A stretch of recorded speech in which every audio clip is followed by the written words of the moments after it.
Hi guys, welcome back to the Generalist.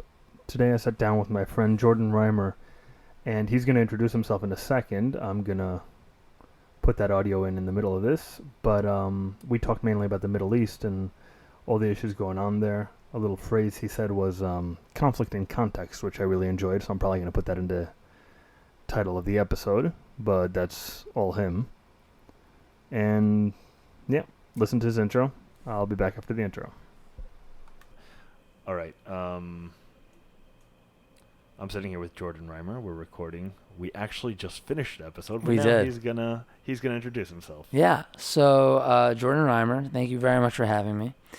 And just a little bit of background about myself. I went to Princeton University, so obviously That's hardcore. very qualified to be here to speak. No, I studied politics and Middle Eastern studies at Princeton, and had the opportunity to study abroad in Egypt and Yemen, where I also studied Arabic.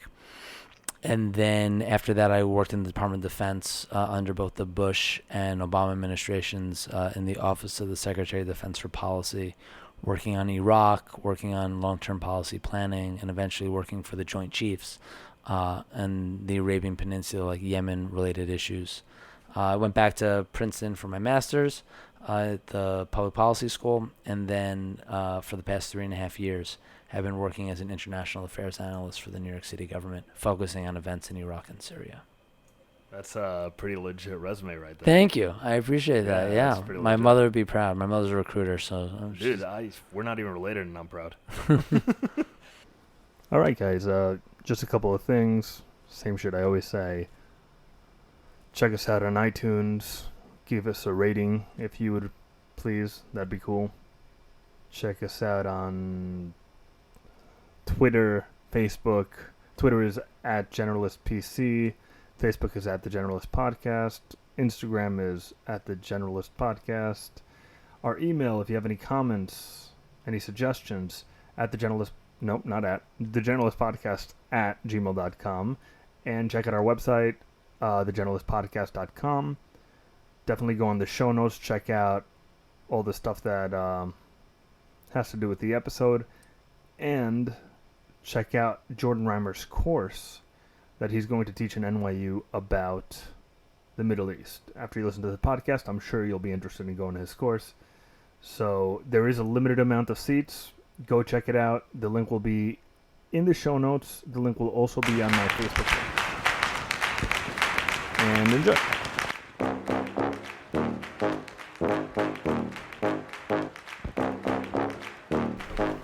Welcome to The Generalist, a show with a man who knows very little bit about a lot.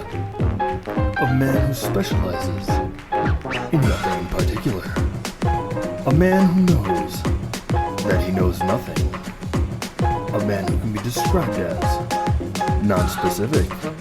And to top it off, he narrates his own intros. This is The Generalist with your host, Saul Ackerman. No, we can say it right now. I'm saying right now. Okay, well, fine. Welcome to The Generalist. Go ahead, start. I'm an international affairs analyst for the New York City government, and I focus on events in Iraq and Syria and how they could affect New York City. Wow, okay, so what does that mean for us, an international events analyst? You analyze... Actually, that's pretty self-explanatory. International affairs analyst. So Okay. we monitor events around the world as they could affect New York City. What sort of events around the world could affect New York City? Okay. And in what way? So I have the whole spiel. You want to hear the... Yeah, spiel away. It's the 30-second spiel.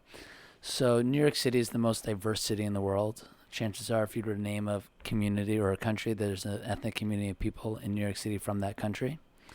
And so events that happen in the home country invariably affect the dynamics of the local diaspora community in New York City. And so the New York City government and various entities in the New York City government have a vested interest in knowing what's going on around the world as it could affect their local constituencies or their local precincts in New York City. And that's where we come in.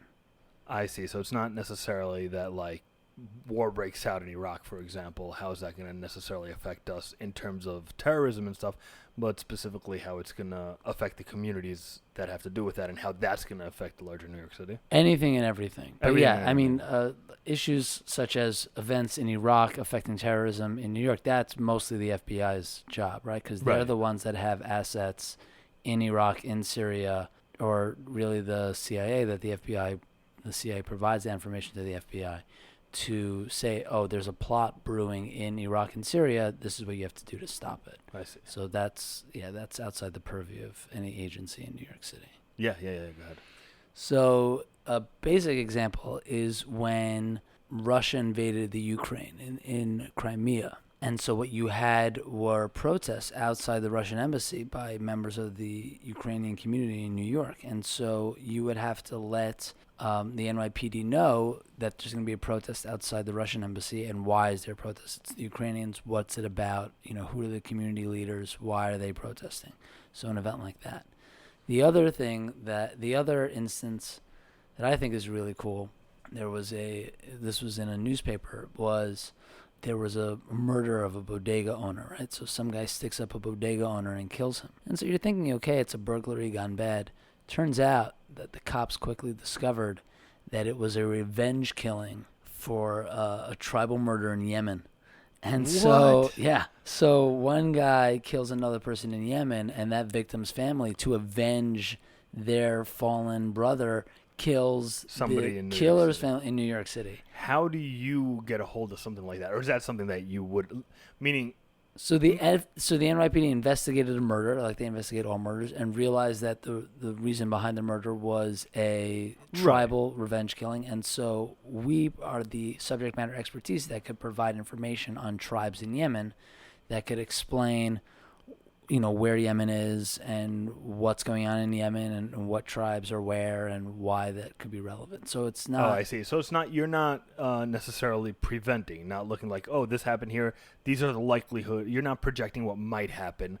You're more explaining what happened? It's both, right? Both. So because I focus on events in Iraq and Syria, when ISIS became a phenomenon, I was the one briefing our bosses about ISIS in April 2013, before the vast majority of the world heard about ISIS. Oh, wow. We were explaining that, Al-Qaeda in Iraq has now moved into Syria and the dynamics there. So we were following those trends very, very closely, and we were following foreign fighters, people going over to join those groups in Iraq and in Syria at the time. So we were following all this stuff very closely, and so we would brief our bosses and whoever would be interested in it, in the dynamics of what's going on there, as it could potentially affect New York. That's so cool. So I'm going to ask you a question kind of out of the blue, but just because it's interesting. I know a lot of people talk about ISIS being sort of created by American intervention, and what are your thoughts on that? Do you think that's a load of shit? And be honest, you could tell me it's a load of shit. It's clear that Al-Qaeda in Iraq, or the organization that was started by Zarqawi, Zarqawi moved into Iraq in 2002 when he saw the writing on the wall that the U.S. was going to be invading Iraq. And the thing that I just realized, that I had just read about a few weeks ago, is that, remember Colin Powell's famous speech in 2003, in February 2003, to the UN, and where he was trying to pitch, this is why we have to go to war in Iraq, right? And he was trying to argue we know that Saddam Hussein has weapons of mass destruction, X, Y, and Z. And the tail end of the speech, he talks about the connections between Saddam Hussein and Al-Qaeda. Okay. And he's like trying to tie the two together. And he actually talks about Abu Musab al-Zarqawi, the guy who started what later became ISIS, and was a really big deal at the height of the insurgency. He actually talks about that Zarqawi's network is based in Iraq before the Iraq War. Now, interesting. Yeah, and so this guy who becomes like this big scary guy was actually mentioned in the speech, which nobody ever talks about. And I didn't even know that because, I was in high school when that speech was given, so I never listened to it in its entirety. Yeah, so Zarqawi basically moves to Iraq because he sees that the U.S. is going to go to war, and Saddam didn't necessarily even see that the U.S. was going to go to war. And he essentially launches this insurgency. So there would not have been an Al-Qaeda in Iraq. Abu Musab al-Zarqawi would not have created this organization had the U.S. not invaded Iraq. So I don't think the U.S. created ISIS. Yeah, I didn't but- mean directly like, No, hey, no, no. let's get together and make ISIS. But- Their but- actions caused for ISIS to be able to gain power. It exactly led to what later became ISIS, or what was at first called Al Qaeda, or called a few things, and then it was eventually called Al Qaeda in Iraq. Yeah, the reason that they were able to gain a foothold in Iraq is because of the U.S. toppling. invasion and the toppling of Saddam Hussein. Absolutely. How do you feel about sort of the way we intervene in the Middle East? Because you are an expert in the subject of the Middle East, right? So how do you feel about America's or the United States policy in the Middle East? Policy maybe is not the right word, but our interventionism there. I think in the past 15 years we've gotten a lot smarter about the limitations. Have we? I think so. Really? I think we realized that we can't really affect things on the ground, right? And especially when governments don't want us to. Right, of course. So, that is why we were very reluctant to get too involved in Libya in 2011. It's why we left Iraq in 2000 and also in 2011. It's why we're reluctant to get involved in Syria, is because our military is really good at. But it's also really spread out, isn't it? It's involved in a lot of different commitments around the world, but our military is very good at achieving military objectives. But solving political crises is not a military objective. Of course. And our diplomats, for various reasons, are not as good as solving these diplomatic crises in times of war in the Middle East. So, I think that the Bush administration eventually realized that our leverage on the ground is not so strong, right? The idea of the original Bush administration idea was that we're going to topple Iraq, and then, Syria's next, and we're just going to roll across the region, toppling governments and instituting democracies. And we realized, You think cow. it was that naive where they were just like, all right, we're going to just do this, destroy everybody, and they're all going to welcome us with open arms? I think that there were people in the top echelons of the Bush administration who, when the people talk about the neocons, who really thought that we're going to change Iraq and we're going to change Syria, and we're just going to change all these regimes and be able to institute democracy in all these countries. Do you think there was any, not to get conspiracy theorist, but a little bit, do you think there was any business interests also involved in wanting to go there?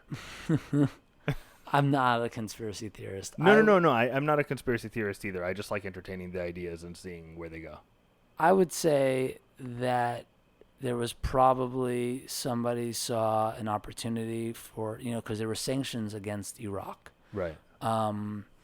And so Iraq was not allowed to sell its oil on the open market. It sold it on the black market, and it also sold it in exchange for a program for food with the UN. That was actual corruption and a total scandal. But so I think that there were administration officials who saw the opportunity that, you invade Iraq, you created a democratic government in Iraq, and then Iraq's oil will now be available on the open market, and that would be available to U.S. business contracts to develop that oil.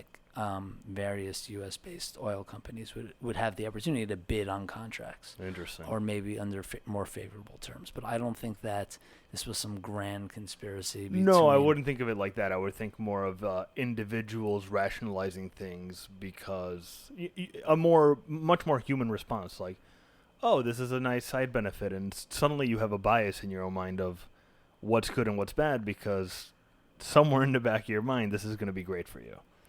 And therefore it influences your decision. I'm not saying that's what makes the decision, but I think it does definitely influence it. I think that there were the most vocal players to voice desire to go into Iraq with the most key influencers were President Bush, Dick Cheney, Vice President Cheney, and Defense Secretary Rumsfeld. And in the Defense Department, you had a few other of these neocons.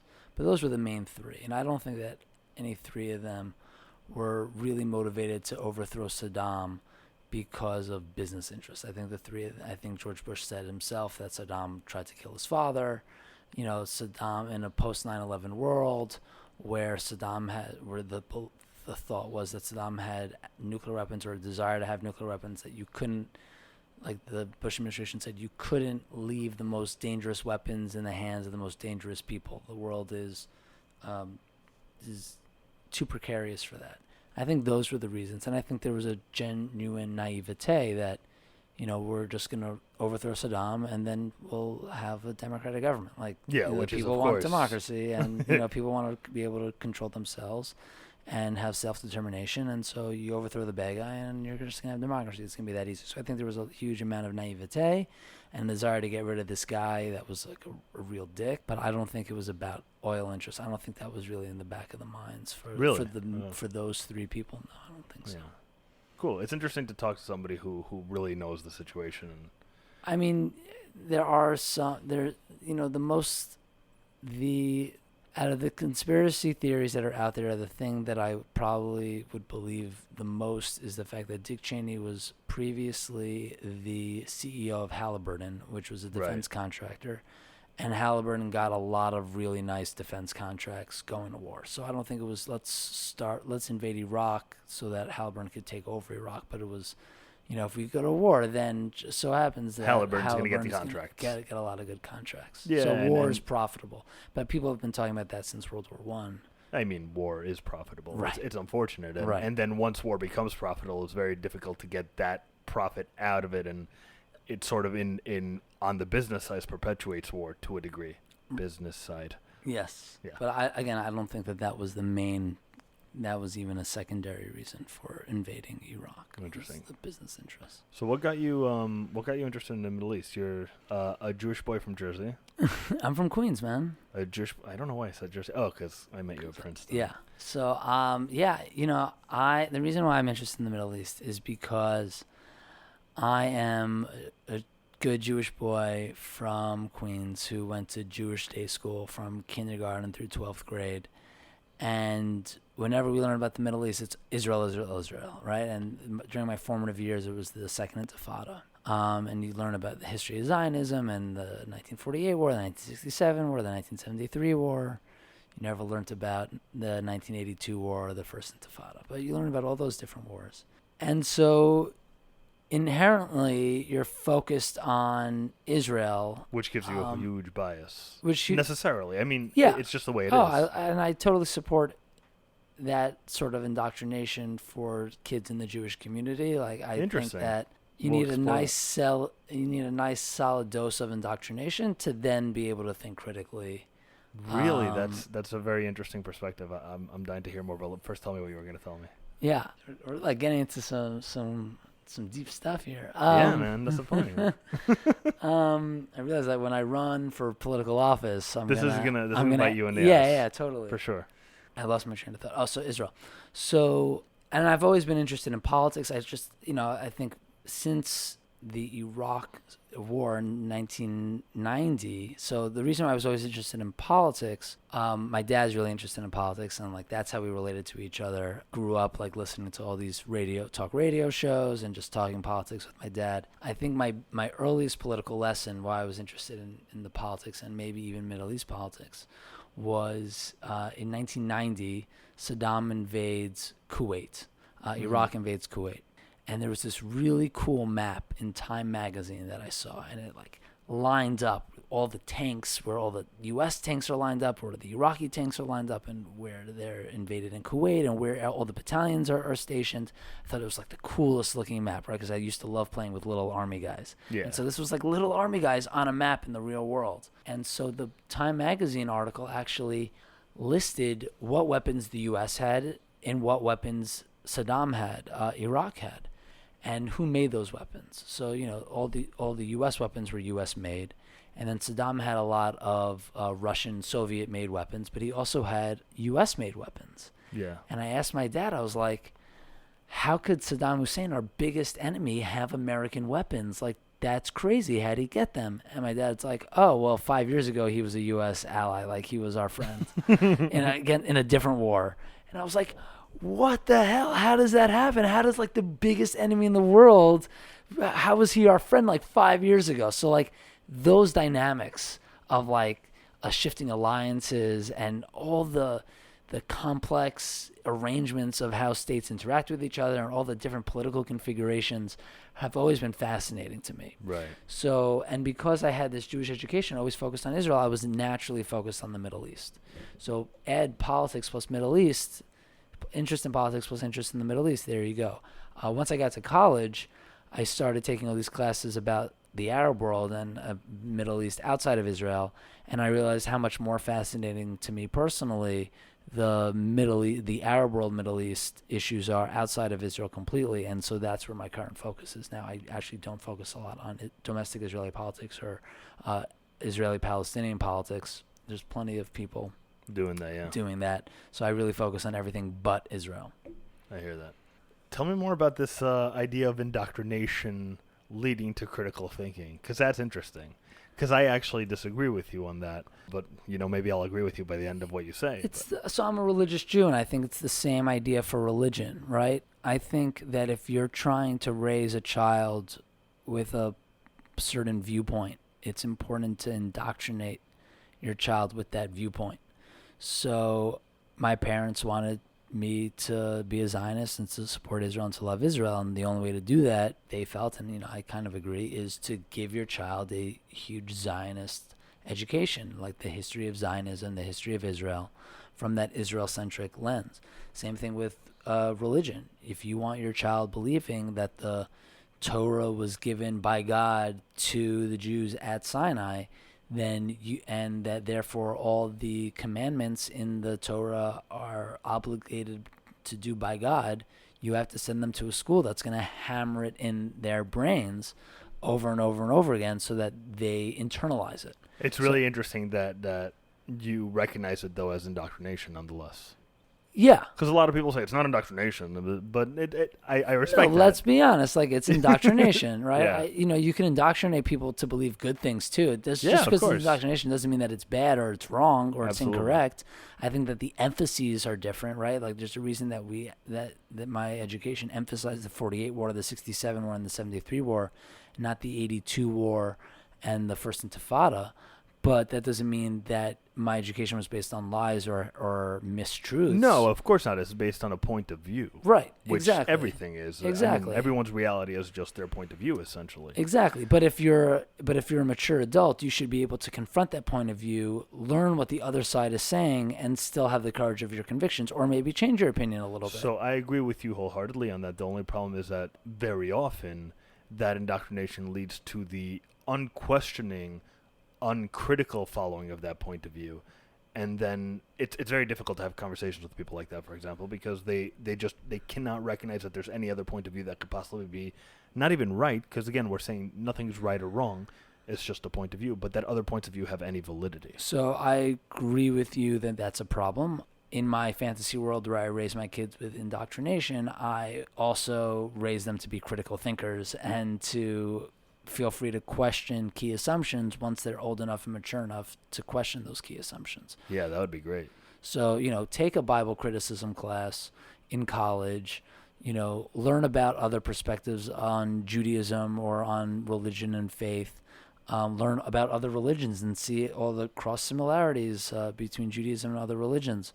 And same thing too, take Middle East politics classes, attend pro-Palestinian rallies on campus so you learn what the other point of view is. It's really important to learn the other point of view, to not keep your head in the sand, and then hopefully still walk away with the courage of your convictions, or at least, being able to own your beliefs, whatever those beliefs are. If they change a little bit, they change a little bit, but to own your beliefs. Yeah, man, I respect that. That's great. Thank you.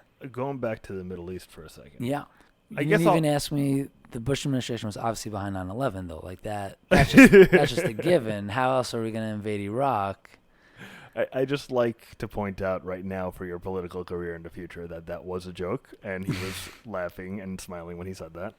Not laughing because he would have heard that, but that was a joke. That was a joke. But he's right. No, but so going back to the Middle East, if you were to give your best, or to say your best guess at what would be the best way for the United States to normalize the relationship with I know the Middle East is a large place and that's a lot of countries. Yeah. But I take back that entire question. That's an absurd question. So you talked about you were asking about U.S. intervention. I was trying to say that even the Bush administration realized the limits of U.S. power. And so I think that's essentially what I was trying to get back. Obama administration. Actually, you know what? I think you're doing good. I'm just going to go home. Okay. You do your thing. Okay. Let me talk for the next hour. Yeah. And the Obama administration, I think President Obama is really focused on that. And a lot of people will say he's too timid because he really recognizes the limits of U.S. power and effectiveness. When there was a military campaign at hand in Libya in 2011, the U.S. was there to provide military support. However, we were not ready to commit troops to facilitate a political resolution to the Libyan crisis or to the Libyan insurgency civil war in 2011. And so I think that this president, from a continuation of the tail end of the previous administration, really recognizes the limits of U.S. power. And so we now see, once again, that people in the region are clamoring for U.S. attention and U.S. assistance because we're not throwing our weight around haphazardly and inconsiderately, without being considerate of the local demands. And so, it's almost like you withhold and then people want what you're withholding. So, we're withholding ourselves to a large degree from the Middle East, and that's why you see so many people clamoring for U.S. assistance, for greater U.S. participation in Syria. See, I did it. It's very hard these days to figure out what's happening, what isn't happening, because, I try to read news sources from all the sides, from all different things, and it's so hard to tell what the fuck is going on sometimes. So it's nice to hear it from an expert. So one thing that does happen, which I think happens, I should say, is that even though perhaps Obama and even towards the tail end of the Bush administration, they were noticing that there's still a very large push from a large portion of the United States to be more interventionist, to go to war more often.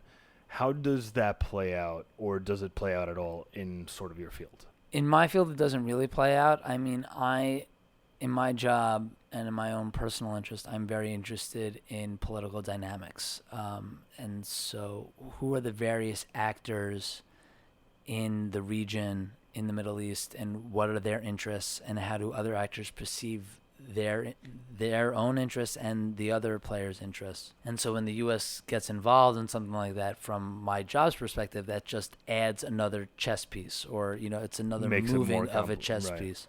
And so the dynamics change, and therefore the analysis of the situation changes. That's pretty much how it affects my job. Although theoretically, if the U.S. were to get involved in a particular situation where then a group will start focusing on the United States, then we have to make sure that the blowback doesn't come back to affect New York City, or like theoretically that protests, right? So when the Bush administration first went to war in Iraq in 2003, and then the Republican convention was in New York in 2004, there was a lot of protests in New York at the Republican convention, protesting essentially the quote-unquote Republicans' war in Iraq. And there were a lot of protests in New York. And so it's kind of my job to figure out what international events are happening that could lead to facts on the ground in New York, like massive protests. So if the U.S. were to theoretically get involved in a situation where a large part of the New York community would be upset about it or in support of it, and they start mobilizing, that's what would affect my job, and I would tell the necessary people, hey, this is what's going on, this is why it's going on. So jumping back to Israel, I know it's not your area of expertise, but because you brought up that you had this indoctrination bias, let's call it, and then you got some critical thinking, what are your thoughts generally on the... All right. Next. No. What are my thoughts about what? You should have just seen Jordan's face. His eyes went wide open. It's like I've tried to avoid being on the record about my thoughts on Israel, like, for the past 10 years, but let's go. If you ask the question, I'm not necessarily asking answer. you to tell me what's the right thing or who's right or who's wrong, but actually that is kind of what I'm asking. Well, you ask the question, and I'll either answer the question I want to answer, or well, I was essentially going to say, what are your, to keep it open-ended so you can answer whatever you want to answer, what are your thoughts on Israel and Palestine? Well, let's start there. What are your thoughts on Israel and Palestine? Okay. Are you planning on running for office one day? Who knows, right? Okay, well, this is going to be bad. I've assisted in political campaigns before, and I hope to continue doing it, providing foreign policy advice. Yeah, so I'm always like wary of, what I write and that's out there. But I'm very proud of all the things that I've written on the internet that are now on the internet. So, to stay in a somewhat safe zone, only because it's true, I don't need to lie about my beliefs. I believe that there should be a Palestinian state. I believe that it should be, based in the West Bank and Gaza, and so therefore should have some sort of resemblance to something alongside the 1967 lines with mutually agreed upon land swaps, where Israel keeps a lot of areas that it didn't have pre-67, like the Jewish parts of Jerusalem, in the parts of the old city. I know that the Etzion block is an area that Israel says that it will hold on to in exchange for land swaps. So I believe that there absolutely needs to be a Palestinian state. Because that's the only way that you're going to solve this crisis, and B, because there are millions of people who live in Israel right now or under areas that a lot of people consider to be greater Israel who don't have citizenship of any country. And as a small d Democrat, as somebody who believes in democracy, I believe that all people need to be citizens of countries so that they could have civil and political rights. And I understand, again, as a Zionist, that Israel needs to be the Jewish state, and therefore you can't just snap your fingers and give all these Palestinians Israeli citizenship, because that would essentially kill the Jewish character of the state of Israel. But the only remaining option then is to create a Palestinian state that provides citizenship for all the Palestinian people. Do you think that religion plays the larger part of the Israel-Palestine issue, or do you think it's more of a land thing and not necessarily... I know there's obviously going to be religious fueling to it, no question. But do you think the origin of the conflict is religious, or do you think the origin of the conflict is political? That's a tough one. And it could be, of course, a mixture of both. I mean... Yeah, I think that there's a mixture of both. And on both sides, I would imagine, right? Yeah. Yeah. Well, certainly from the Jewish perspective, where to draw the line between nationalism and religion when it comes to Judaism is very difficult to do. We are a religion, but we're also an ethnic group of people. Right. I would imagine on the Palestinian side they would say something similar as well, no? So, no, because not every Palestinian is Muslim, but Palestine is considered a Muslim land, and right. And that's why to lose sovereignty, for a lot of transnational Muslims, to lose sovereignty over Muslim land is a huge travesty that needs to be reclaimed. So I think that you have a lot of Palestinians that want the land for nationalist reasons, like we are Palestinian, this is Palestine, therefore we should be in control. And there's also a lot of people, and the reason why it's a global Muslim issue is because the idea is, no, this is Muslim land and we lost control of it, so now we need to reclaim it in the name of Islam. So I think that there are both those elements at play. I think at different times in history, different voices are louder. So I think that from the 1950s to the 1980s, when secular nationalism and countercultural revolutions were in, and these all these Soviet-influenced terrorist groups, for lack of a better term, or revolutionary groups were active, then I think that you heard a lot more nationalist narrative from the PLO and from Fatah. But since the 1980s, you're hearing a lot more of a religious-oriented view from voices like Hamas and even more radical groups. Right, that's sort of what I was saying, where religion will take a role eventually. Not necessarily eventually, but religion took a role in it, but it seems like it might have not originally necessarily been a religious issue. I think that there were religious voices even during the times of secularism, and now there's secular voices even during the time of now that the religious narrative is dominant. So it's just a question about who's louder. Yeah, I think since the 1980s, in the Palestinian case, it's the religious voices that are louder. And it really goes back to the failure of the secular Arabists, national Arabists in 1967 to destroy Israel. So you had like Gamal Abdel Nasser, who was controlling Egypt. And he said, like, we are going to essentially destroy Israel and reclaim all of Palestine for the Palestinians.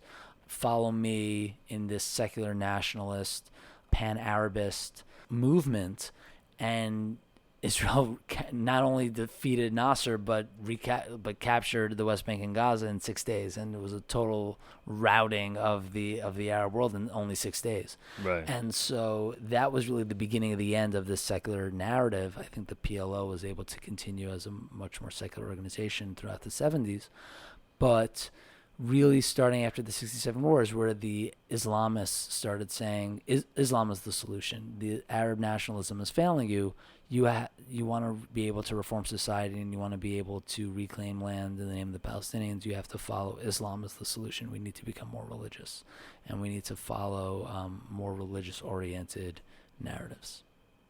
Do you think that the UN plays a fair role in the Israel-Palestinian conflict? Do you think they lean more toward one side or the other? The UN is made up of its own bodies, right? Of its own countries, of the world's countries. So how many Muslim countries are there in the world? How many Jewish countries are there in the world? So I think it's unsurprising that the vast majority of General Assembly votes are against Israel, because you just have like such a dominant voice. Right, it's just a reflection of the majority Arab countries, you're saying? Not in comparison. There's a lot more Arab countries, and there's a lot more Muslim countries, right? Like 1 billion people in the world are over 1 billion people in the world are Muslim, and there's like 14 million Jews in the world, right? So it's unsurprising that those voices are going to be critical of Israel. Yeah, I think the UN was broken from the day it was born. Not even because of Israel-Palestine, just in general. I'm not a big fan of. Oh, and I'm not saying that it is broken. Actually, that's interesting. That's interesting. Yeah, and this is something that I want to like. This is something in my own head that I emphasize a lot. Like, the world is wider than just Israel, right? Like, of course, just because the UN is broken when it comes to Israel. Oh, I wasn't talking Israel's this tiny little country, out of billions of people in the world. Like, the UN may not be great, but it provides a critical forum for participation and discussion. I agree with that, by the way. And I wasn't saying that the UN is broken in terms of Israel at all. I was just saying, Israel aside, I think the UN was broken at its very inception. Why? Part of the reason why I think that is because when you have an organization that has tons of countries come in, but certain countries get more power than others, or certain countries get veto power, that's a broken system from the get-go. It's saying, well, yeah, we all have equal voices, except for, these 5 countries have more equal voices. Right. And that's interesting, right? Because we tend to think that the president will continue indefinitely. That's just human nature. Yeah, we do. And that's also a thing that has historically shown to not be the case. Right, exactly. So if the UN is theoretically going to exist for the rest of human history, and the Security Council is going to exist for the rest of human history, and so these 5 countries are going to have veto power for the rest of human history, like, human history has demonstrated that is invariably false. Every time. Right, like, there's civilizations that... name it. Empires Syria, Rome, Persia. Greece, like, just time and time again. Anybody who's ever had hegemony in the way that the United States does eventually disappears. Or stops leading the world. Or stops right? Like, being... Greece is still around, and right. Italy's still around. Assyria's not. Persia's still around. Assyria is no longer around. Syria was Syria destroyed. is barely around either. But Syria is barely around either. What's going on there? Enlighten me a little bit, because I'm not well versed in what's actually going on there. All right, so I will. But hold on one second. So, I'm sorry. Right, I get distracted and we start talking about that's something fine. else. So yes, there is an inherent problem with setting up 5 countries to be the leaders of the world for forever. But I think that certainly in the post-World War II era, it was a way to stabilize the world and made a lot of sense. Yeah, I mean, and that's true. To this day still makes sense to a large degree. Like, it's like democracy. Democracy sucks, but every system sucks worse. So, like, yes, maybe giving 5 countries veto power and putting them above other countries sucks, but like you come up with a system that could lead to such international stability for the past 60s, 60, 70 years.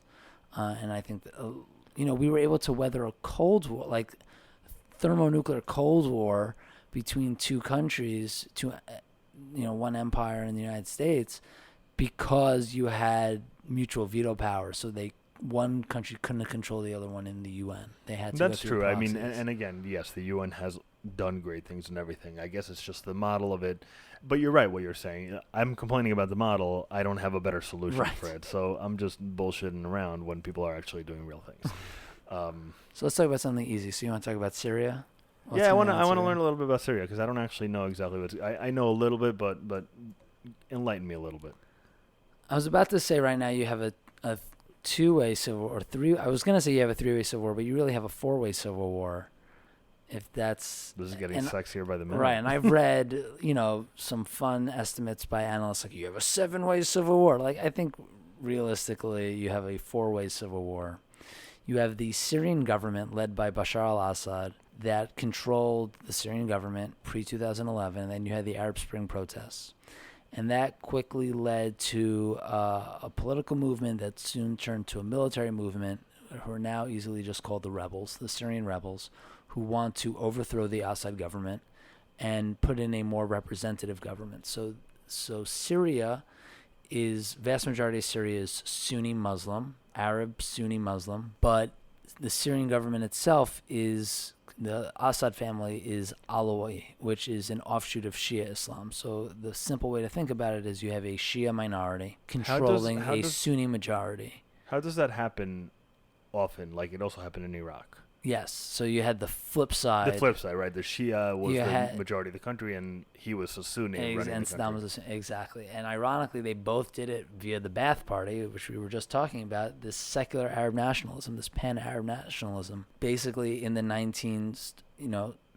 throughout the first 7 decades of the 20th century, you had these pan-Arab voices that talked about we're all the Arab people, we all have to come together and unify, like the equivalent of Zionism. Like we're all Jews, we have to unify.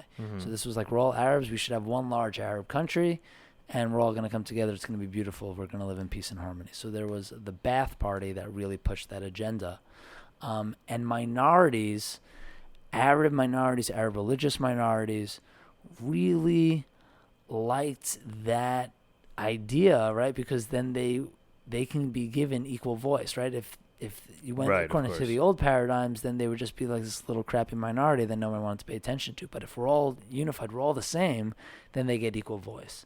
So the Alawis were very much behind the Ba'ath Party in Syria because the Alawis are about 15% of the country in Syria. And so they get to elevate their voice to be on par with everybody else.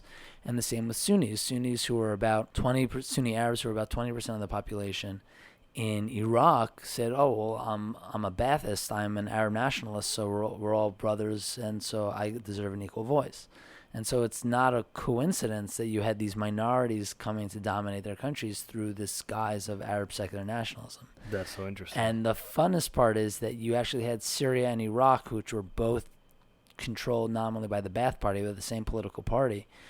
They actually fought over who was the real pan-Arabist, right? So they would be arguing over who really wanted to unify.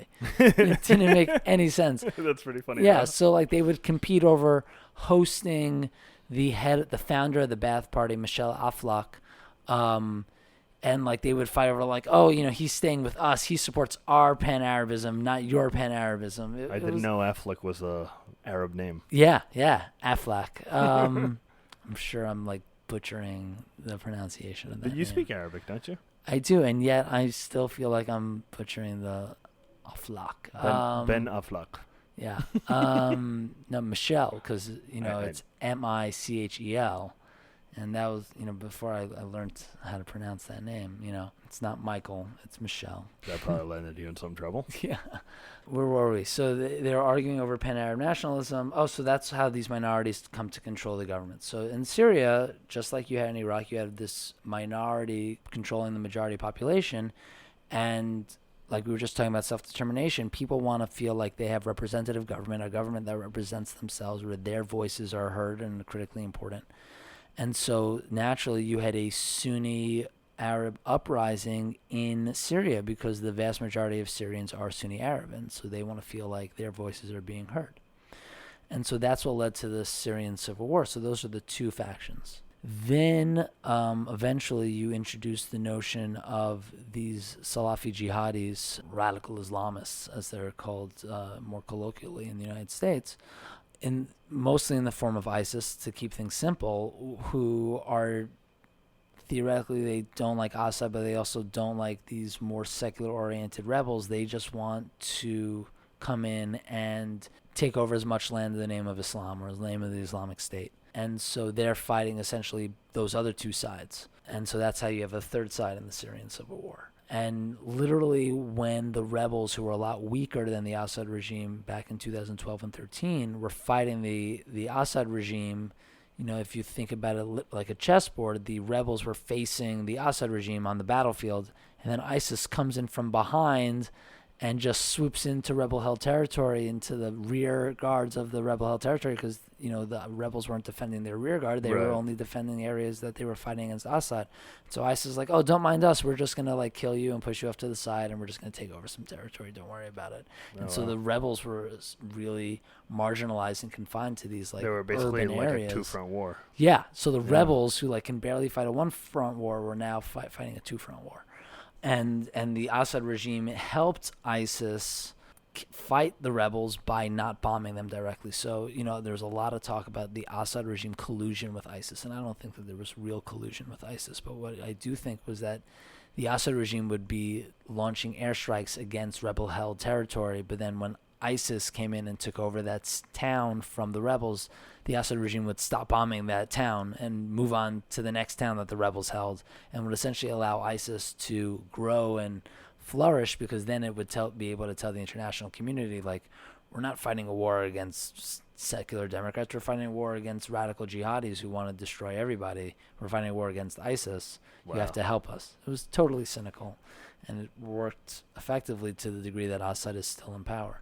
Then you have the fourth player, which I would argue are the Kurds.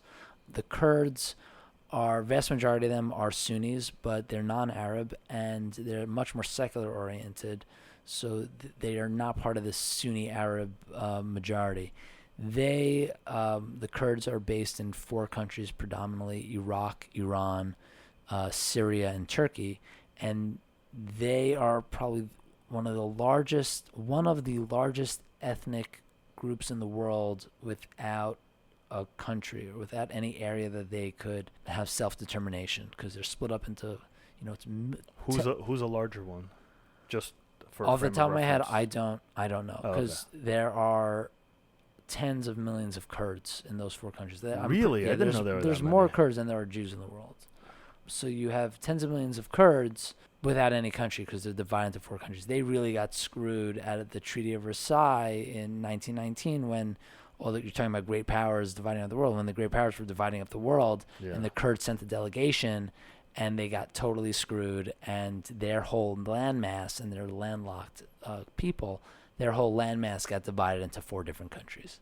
Yeah, that really sucks. Yeah, so they got really screwed. So in Syria, they saw this as an opportunity to finally have some degree of self-determination in Syria. And so while nominally aligning themselves with the Assad regime, again, very nominally, like the Assad regime has like a token military detachment in Kurdish-held territory, the Kurds have started expanding and declaring self-determination in their own areas, again, kicking out the Assad regime, or like allowing just a minimal presence there, really taking away Assad's political control over Kurdish territory, and fighting the rebels to carve out their niche, and fighting ISIS to fight out their niche.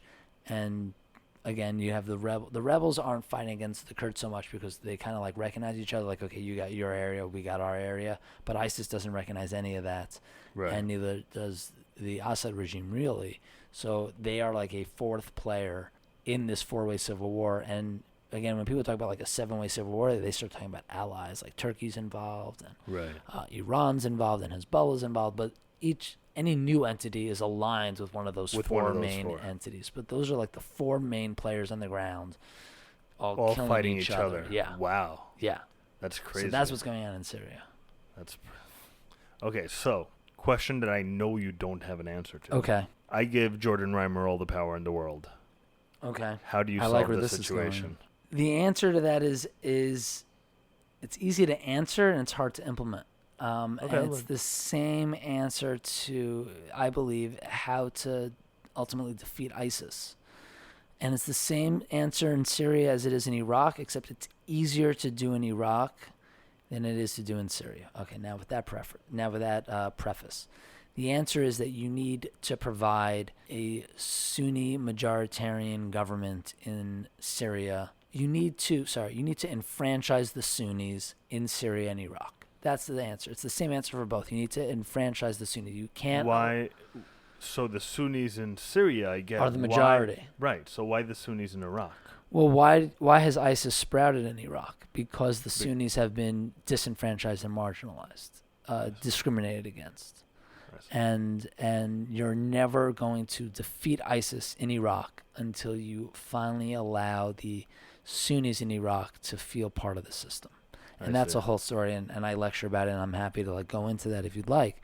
But in terms of Syria, you need to enfranchise the Syrians, which theoretically means a majoritarian Syrian Sunni government, which means getting rid of the Assad regime, which, to the U.S.'s credit, the U.S. recognizes needs to happen. So you're having these peace talks where they keep talking about transitioning the Assad regime out of Syria. But if we do that, aren't we falling back into the regime change cycle? Right. So the idea is to have a managed regime change. And the U.S. doesn't have a great answer for it because there's no I don't think there is a great answer for right, it, and there's no real political actors with any real political power who can take over a Syrian Sunni majoritarian entity. And so that's a little bit dangerous, but that's the only way to stop the civil war, and that's the only way to defeat ISIS is to empower the Sunnis that they don't feel like they need to turn to ISIS to feel empowered. Yeah, that's fair. That's actually a pretty sane solution.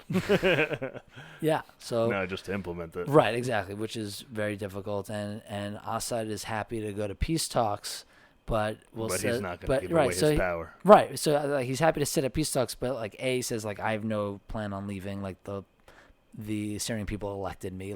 He had some sham election in 2013 where he won 80 or 90 something % of the vote, which is statistically unlikely. Yeah, unlikely. Although he won less percentage of the vote than Abdel Fattah Sisi in Egypt. Sisi in Egypt won 97% of the vote, and Assad won only 93% of the vote. Yeah. So Assad's I'll leave when my term is over and I get voted out. So but if I don't get voted out, how can I deny the Syrian people? They elected me to another 5-year, 7-year term. How could I deny them? Yeah, so, that's like Venezuelan elections. So he says, how can I leave before that? That's unconstitutional. And he says and I'm happy to, sit down across the table from any political opposition group. But you don't understand that we're fighting terrorist groups. We're not going to negotiate with terrorists. The U.S. doesn't negotiate with terrorists. No one negotiates with terrorists. You can't negotiate with terrorists. So if you name me a political opposition group, we'll negotiate with them. But every group you're naming is a terrorist group, and we don't negotiate with terrorists. But I'm happy to negotiate. Right. So cynical. Yeah, I mean, it's politically, it's not surprising. Yeah. I actually think that's a really interesting, good solution if it could be implemented. But obviously, the people in power such as Bashar al-Assad are not going to be all right, cool, I'm out. Yeah, exactly. Good job, guys. Although, Barack Obama talks about this. Why not? Dude's got millions of dollars, right? He could retire to some villa in the south of France. It's because, power is intoxicating, right? I don't imagine the majority of the people who jump into positions of power do it mainly because of money. Right. I think they do it mainly because of power. All right. I think it requires it's just intoxicating. Even the best of the best presidents of the United States or of any country in the world, there's something fucked up about saying, I have what it takes to run the most powerful country in the world, or Right. any country. Right. There's something there that's weird. The fact that you even desire that is a little bit like, it's a little bit insane. Right. Let's call it what it is. So there is that attraction to that power, and once you have it, I can't even imagine what sort of a high that must be like. Right. Because I imagine that's there. Because you see the presidents of the United States, for example, they serve for 4 years, and by their 4th year, they look like they aged 20 years. Right, exactly. And then they do it again. Yeah, but I don't think they could do it again. You know, like again and again. I don't think they want to. I think they want to like sit and retire and like write a book and like give speeches and get paid $75,000. I'm not entirely President sure. Bush like paints like, you know. I think. Yeah, but are you certain that if he was allowed to have a third term, he wouldn't have run again? Because I think he would have, and I think the same is true of Obama, and I think the same is true of a lot of. Well, I won't say that about a lot of presidents because we know it was implemented. Who was the president who was implemented with? Right after Roosevelt. Right after Roosevelt, who did have 3 terms. 4 right? terms. 4 terms. Right. He died during his 4th term. So what we do know is that before him, nobody tried that shit. But also because there was a sort of unspoken rule because George Washington only did 2 terms. Yeah. But yeah. Which you know from having listened to Hamilton. Hamilton? Oh, you didn't? You haven't listened to the Hamilton soundtrack?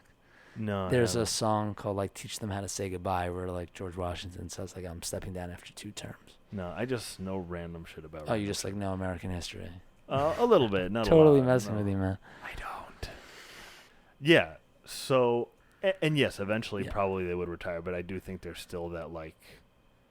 I mean, these people who are in the Senate or in Congress or in all sorts of different political offices where they're there for, where they've already made a shit ton of money through whatever methods, they stay in that. And they're not affecting any change. So it's not necessarily that power is intoxicating, it's that sometimes the people who are drawn to these kinds of jobs are just the types of people who covet power. Yeah, I would say it's probably half and half. Okay. Yeah. Or any, weird mixture of those percentages. Yeah. I'm not going to disagree with you on that one.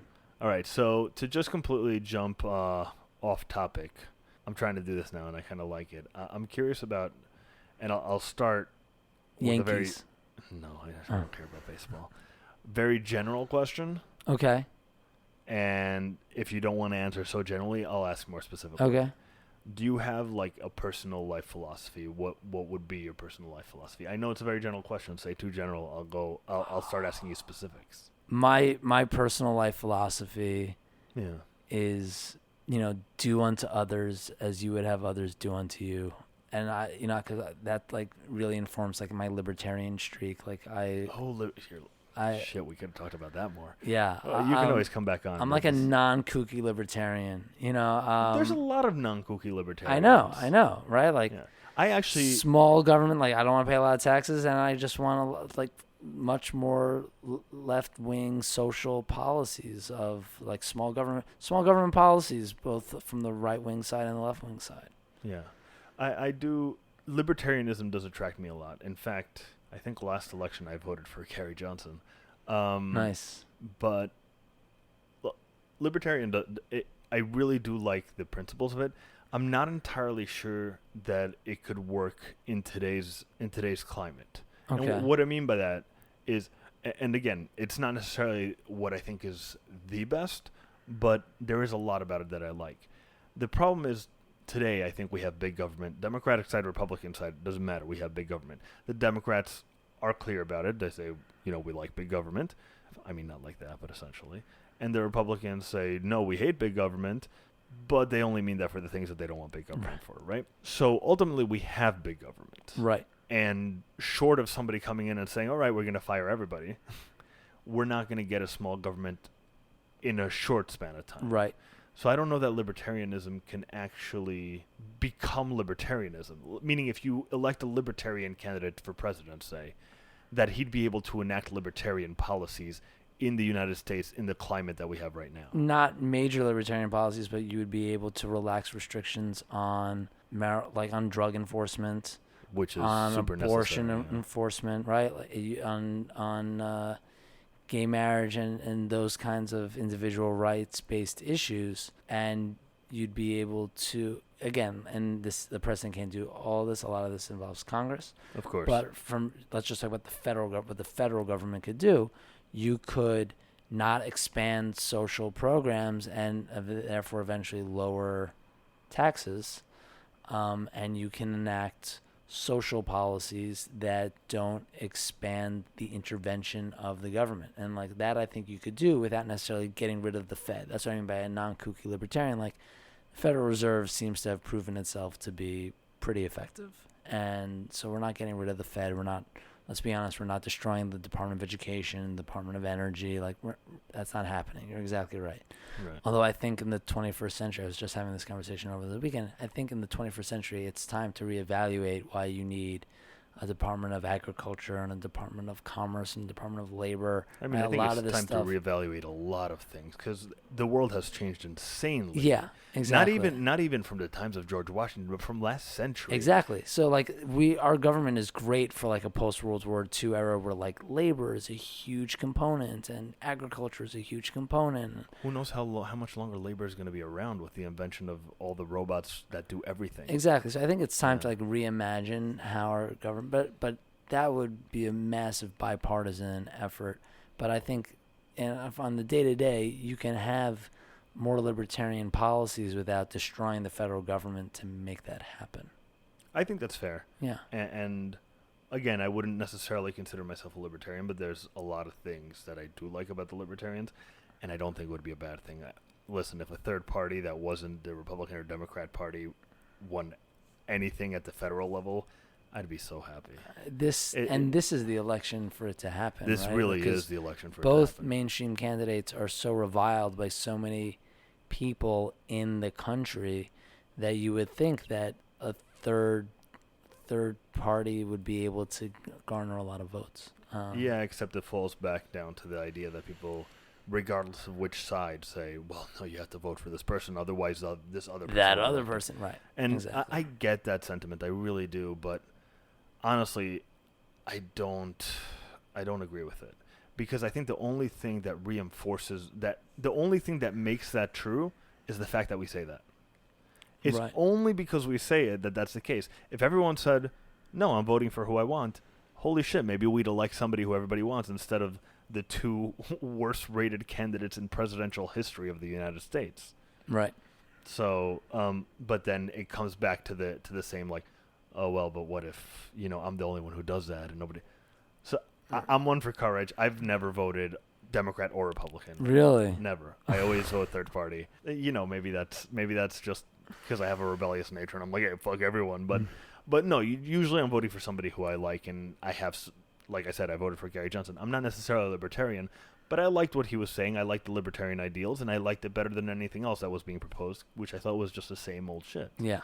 I'm looking for something new, and I think a lot of people are looking for something new, and that could turn out to be a really good thing or a really bad thing. And if not in this election, it's interesting. I didn't make this up myself. I told you about a podcaster, Dan Carlin, who I listen to, and he talks a little bit about current events, and he mentioned this. He said this months ago already, but he's not even concerned about this election anymore. He's thinking about the 2020 election, because with the sentiments, the anti-established sentiments that exist right now, imagine, never mind Trump or, well, Bernie Sanders is not even in the race anymore, essentially. He is, actually, but he's not necessarily going to be a candidate. Right. Very unlikely that he will be, unless he runs as an independent, which I doubt he will. He was saying, if an establishment candidate wins, and these trends continue where this anti-establishment mood continues to 2020, what will happen then? Imagine somebody on either the Bernie side or the Donald Trump side run with similar platforms or crazier platforms,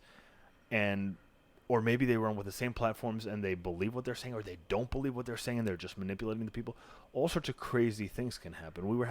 You and I were having dinner at a friend's house recently, and we were talking about this, how it bears certain similarities to ancient Rome and things that happened there. You can't draw an exact parallel line by any means, because there's a lot of different factors.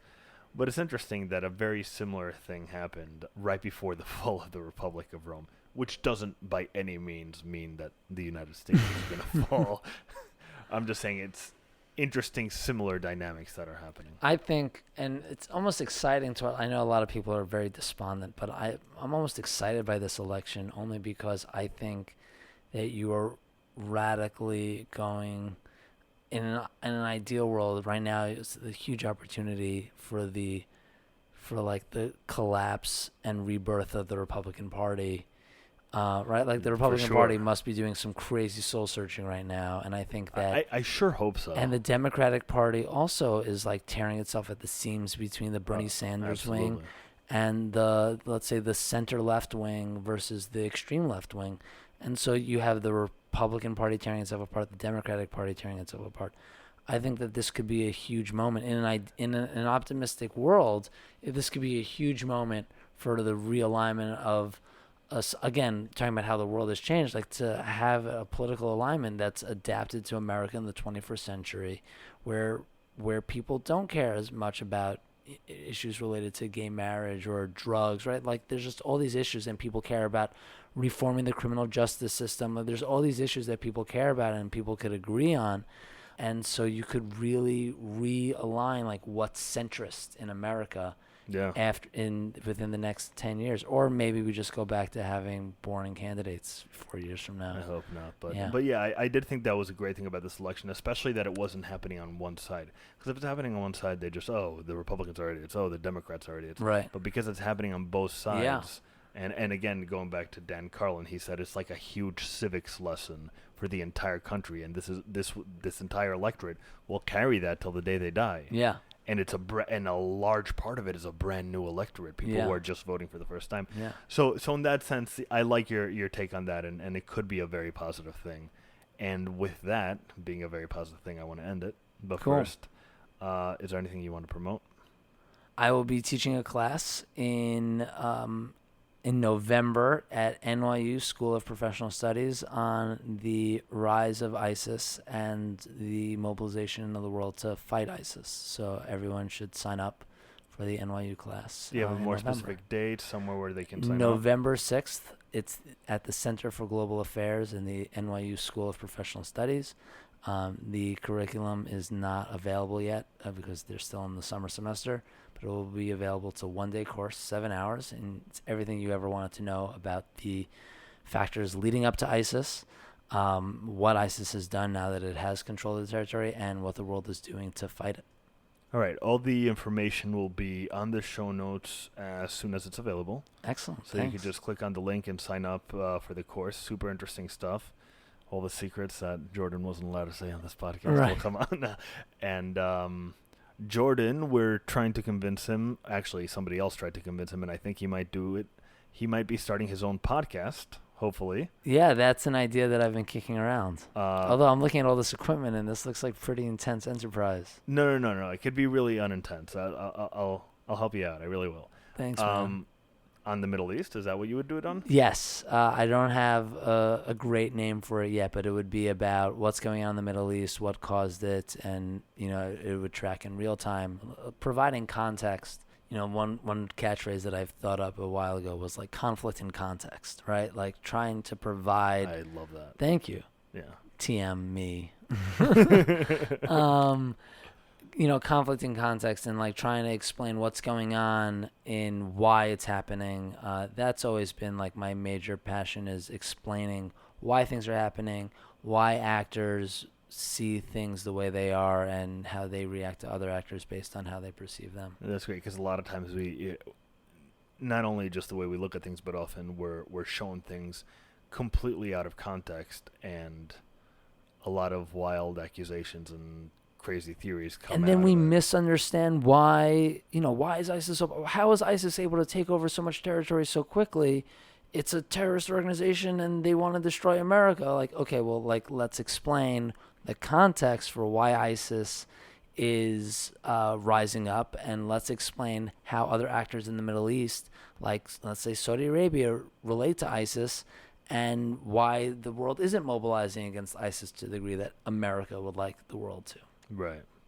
Yeah, that's awesome. So stay tuned for Jordan's podcast whenever that does come out. If it does, I will maybe have you back on the show. Great. Maybe I'll have you on my show. I would love to be on your show. Excellent. I don't know what I'll be able to add, but I will love to add whatever I can. And with that, let's finish this show. All right. Cool. Thanks, man. Thanks for coming. It's awesome. Hey guys, thank you so much for listening. Same deal as always. Said it at the beginning of the episode. Rate us on iTunes. Check out our email. Nope, you don't need to check out our email. You need to send us an email. You don't need anything, actually. Check out our Instagram. Check out our Facebook. Check out our Twitter. All that business. Next episode will be in 2 weeks from today. Today being the day of release, not the day I'm saying this, which you would have no know what day that is. And enjoy. Send me any comments you have. I feel like I sound more interesting because I hear myself like this. Just You sound pretty interesting. thanks, man. This is so cool. You ready? Welcome to the general. Can you imagine? If it was You're not live. This is live, right? Like this is going out on the air. This is live with Jordan Reimer, who says that Jews are fucking stupid.